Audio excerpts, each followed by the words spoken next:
ஹபீபி, இனி ஈரானின் அடுத்த கட்ட பேரழிவு தாக்குதல்கள் ஆரம்பம்.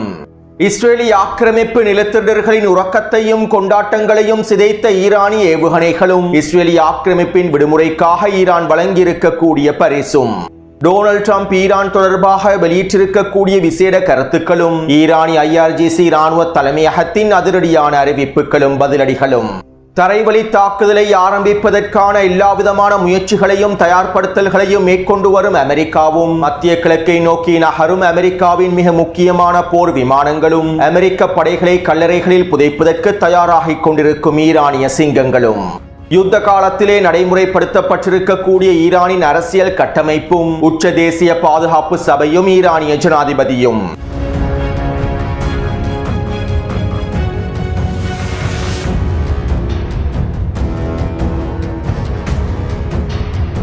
ஈரானின் தற்போதைய அரசியல் நிர்வாக கட்டமைப்புகள் தொடர்பாகவும், ஈரானிய உச்ச தலைவர் தொடர்பாகவும், தலைவர்களுக்கு வழங்கப்பட்டிருக்கக்கூடிய பாதுகாப்பு தொடர்பாகவும் பேராசிரியர் மரந்தி அவர்கள் இவ்வாறு தெரிவித்துள்ளார். ஈரானின் உச்ச தலைவர் சிறப்பாக ஆரோக்கியமாக இருக்கின்றார். ஈரானிய உச்ச தலைவர் தொடர்பாக டொனால்ட் ட்ரம்ப் வெளியிட்டு வரக்கூடிய கருத்துக்கள் போலியானவை. ஈரானிய உச்ச தலைவர் தொடர்பாக டொனால்ட் ட்ரம்ப் வெளியிட்டு வரக்கூடிய கருத்துக்கள் போலியானவை. அவர் படுகாயமடைந்து மிகவும் மோசமான நிலைமை இருப்பதாக கூறப்பட்டிருக்கக்கூடிய கருத்துக்களும் தகவல்களும் போலியானவை. அவர் உண்மையில் தற்போது ஆரோக்கியமாகவும் பாதுகாப்பாகவும் இருக்கின்றார். சிறிய படுகாயங்களில் இருந்து அவர் மீண்டு வந்துவிட்டார். மேலும் தற்போதைய சூழ்நிலையில் ஈரானிய உச்ச தலைவரின் பாதுகாப்பு மிக முக்கியமானதாகும். ஈரானிய தலைவர்களை படுகொலை செய்வதற்காக அமெரிக்காவும் இஸ்ரேலிய ஆக்கிரமிப்பும் தொடர்ச்சியான தாக்குதல்களை மேற்கொள்கின்றன. ஆக்கிரமிப்பாளர்களுடைய இந்த படுகொலை தாக்குதல்களில் இருந்து தற்போதைய நிலைமையில் எங்களுடைய உச்ச தலைவரை பாதுகாக்க வேண்டியது மிக முக்கியமானதாகும். இதற்கமைவாகவே தற்போது ஈரானிய உச்ச தலைவரின் பாதுகாப்பு பல மடங்கினால் அதிகரிக்கப்பட்டுள்ளது. இறைவனின் உதவியோடு ஆக்கிரமிப்பாளர்களினால் கண்டுபிடிக்க முடியாத இடத்தில் அவர் பாதுகாப்பாக வேலை திட்டங்களை முன்னெடுக்கின்றார். ஈரானிய உச்ச தலைவரை பாதுகாப்பதற்காக ஈரானிய இராணுவம் சில முக்கியமான சிறப்பான முடிவுகளையும் எடுத்துள்ளது.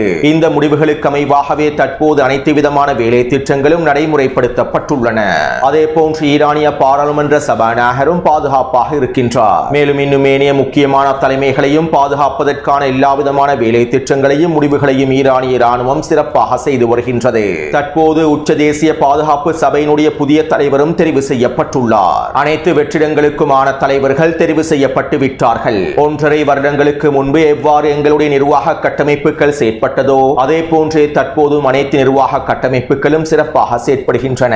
மேலும் அனைத்து நிர்வாக கட்டமைப்புகளும் ஈரானின் உச்ச தேசிய பாதுகாப்பு சபைக்கு கீழால் சிறப்பாக நடைபெற்று வருகின்றது என ஈரானின் மிக முக்கியமான இராணுவ ஆய்வாளரும் மற்றும் பேராசிரியருமான மரந்தி அவர்கள் தெரிவித்துள்ளார். அத்தோடு ஈரானினுடைய அரசியல் நிர்வாக கட்டமைப்புகள் தொடர்பாக அதிகமானோர் சரியாக தெளிவாக புரிந்து கொள்வதில்லை.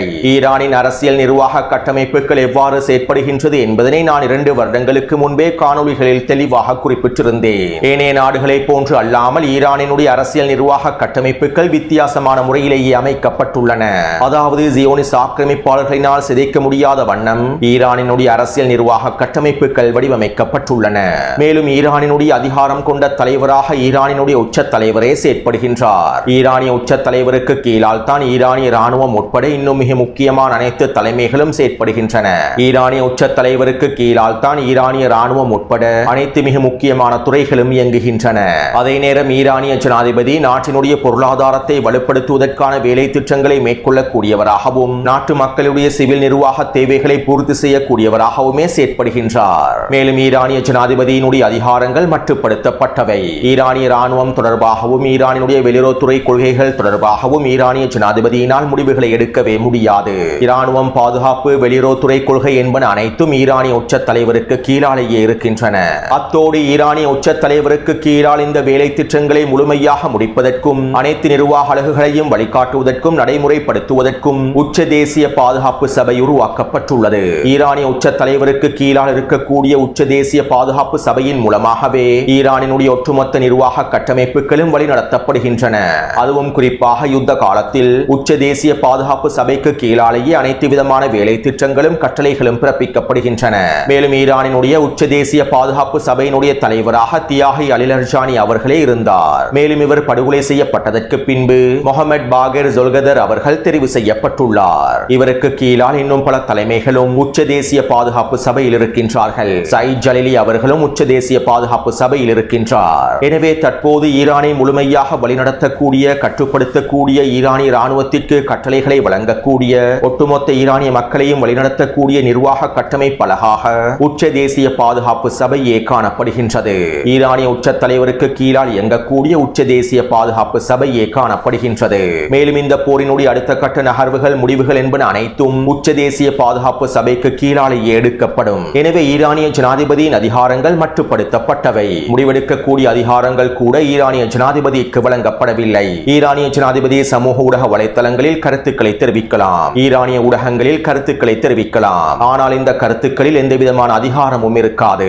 ஈரானிய ஜனாதிபதியினால் ஈரானிய ராணுவத்திற்கு கட்டளையிடவும் முடியாது.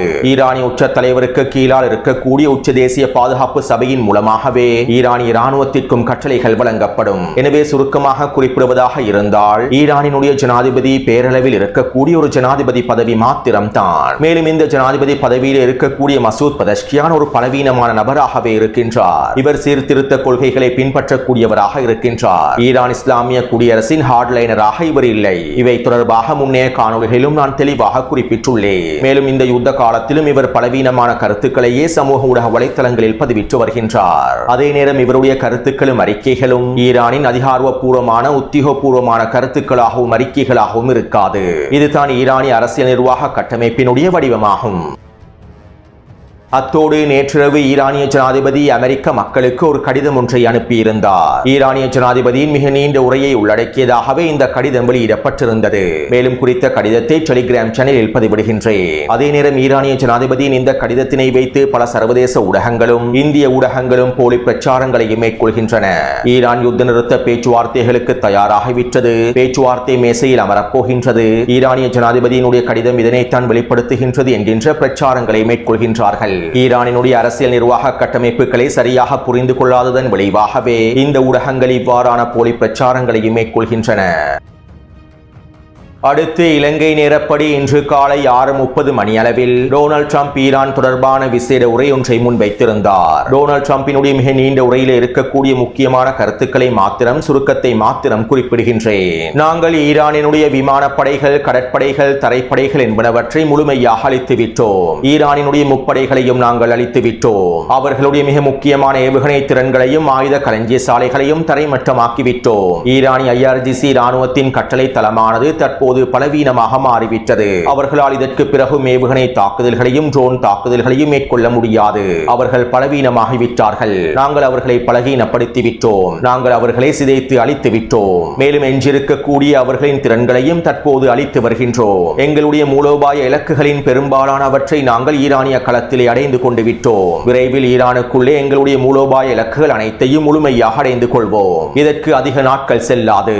இன்னும் 2-3 வாரங்களுக்குள் எங்களுடைய மூலோபாய இலக்குகள் அனைத்தையும் நாங்கள் முழுமையாக அடைந்து கொள்வோம். நாங்கள் இந்த போரை விரைவாக, வேகமாக முடிக்கப் போகின்றோம். எங்களுடைய நட்பு நாடுகளான இஸ்ரேல், சவுதி அரேபியா, ஐக்கிய அரபு அமீரகம், கத்தார், பஹ்ரைன் மற்றும் குவைட் ஆகிய நாடுகளுக்கு நாங்கள் ஒரு விடயத்தினை கூறிக்கொள்கின்றோம். உங்களுடைய பாதுகாப்புக்கான உத்தரவாதத்தை நாங்கள் வழங்குகின்றோம். மேலும் ஈரானிய அச்சுறுத்தல்களில் இருந்து உங்களை மீட்டெடுப்போம். தற்போது அமெரிக்காவிலே எண்ணெய் விலையானது, எரிபொருள் விலையானது அதிகரித்துள்ளது.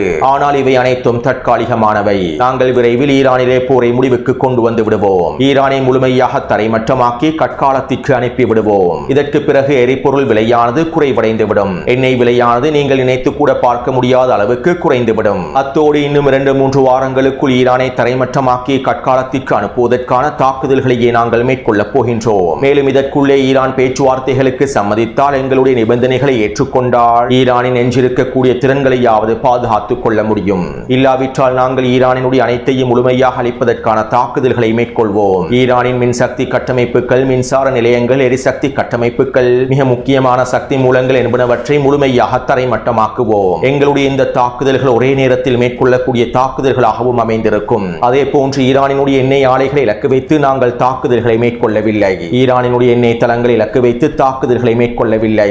ஆனால் எங்களுக்கு இவற்றை இலக்கு வைத்தும் தாக்குதல்களை மேற்கொள்ள முடியும். ஈரான் உயிர் வாழ்வதற்கு அல்லது மீண்டெழுவதற்கு இந்த எண்ணெய் தளங்கள் அவர்களுக்கு ஆதாரமாக இருக்கக்கூடாது. இதனால் ஈரானினுடைய எண்ணெய் தளங்களையும் எண்ணெய் வளங்களையும் முழுமையாக அளிப்பதற்கு என்னால் முடியும். மேலும் இவ்வாறு நாங்கள் ஈரானை முழுமையாக தரைமட்டமாக்கி ஈரானை கற்காலத்திற்கு அனுப்பியதற்கு பின்பு ஹெர்முஸ் ஜலசந்தி பிரதேசமானது தானாகவே திறந்துவிடும். ஈரான் முழுமையாக அளிக்கப்பட்டதற்கு பின்பு ஹெர்முஸ் ஜலசந்தி பிரதேசம் இலகுவாக திறக்கப்பட்டுவிடும் என டொனால்ட் ட்ரம்ப் குறித்த உரையில் தெரிவித்திருந்தார்.